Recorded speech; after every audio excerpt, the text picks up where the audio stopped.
Good morning. I'm Davina Gaines.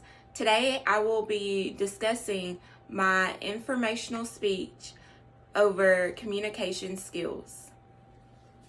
Communication skills are abilities you will use every day when giving and receiving information.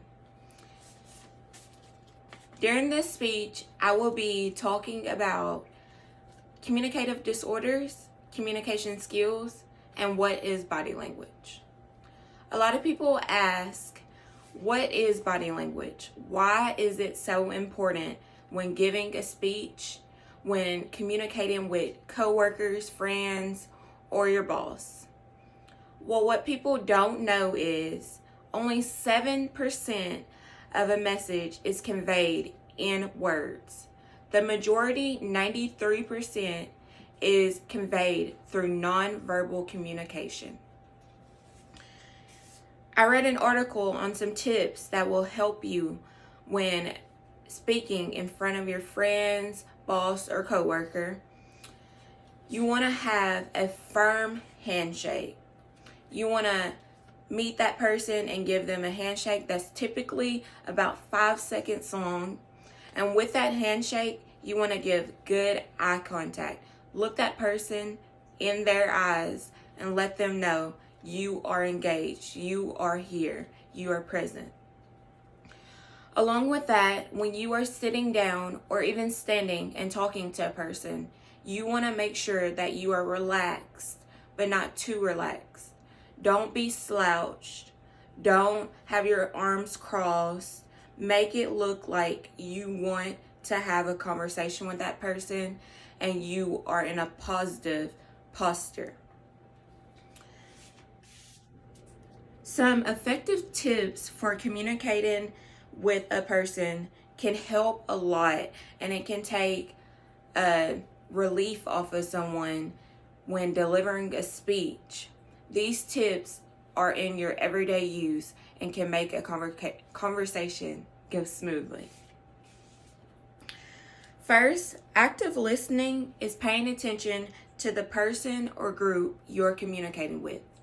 And by active listening, it means ask questions, rephrase what that person is talking about.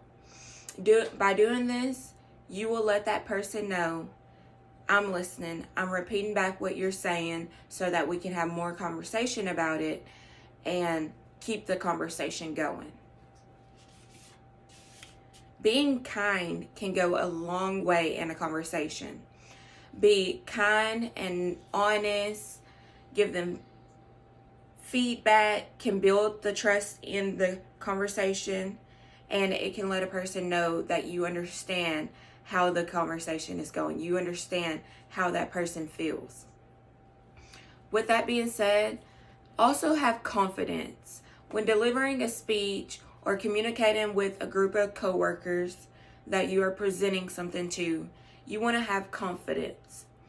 Polish what you are going to say. Rehearse it over and over again so that when you go to present this idea, when you go to persuade someone, you want to know everything you are going to say and not have to or stop and think about it. Because when you do that, people aren't going to be interested anymore. They aren't going to understand what you're saying because they're too focused on this person doesn't have it together. This person isn't prepared. Along with confidence is eye contact.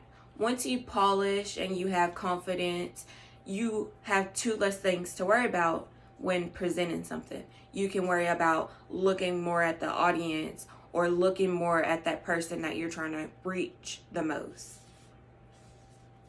Sharing feedback, critical feedback, and constructive criticism is something that you want to be able to give during a conversation.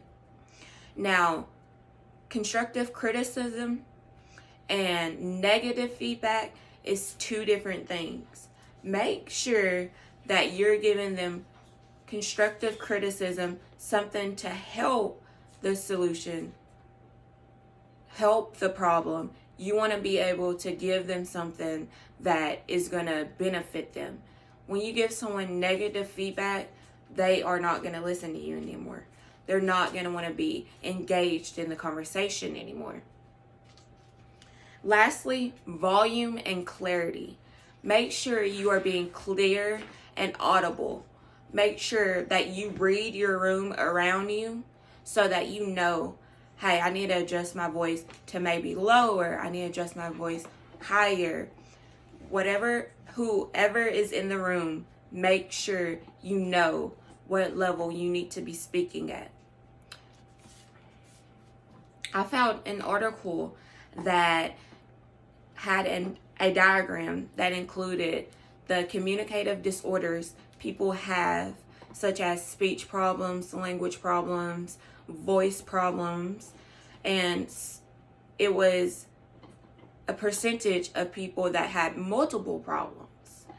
In that diagram, it included people with multiple speech problems is 25.4%.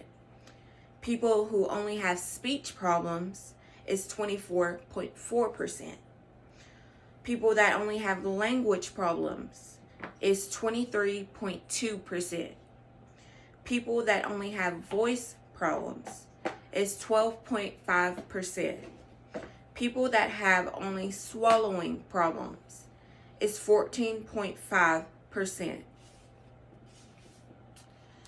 Those percents can lower and lower and lower if you use these effective communication skills and include them in your everyday conversations. These can help your conversations go more smoothly. When you deliver a speech, it can help you more and more if you are using these communication skills. I hope my speech today helped you a lot. I hope everything that I talked about you understand and you process, and you will include those in your everyday use. Thank you so much for listening to my informational speech. Thank you. Show yourself.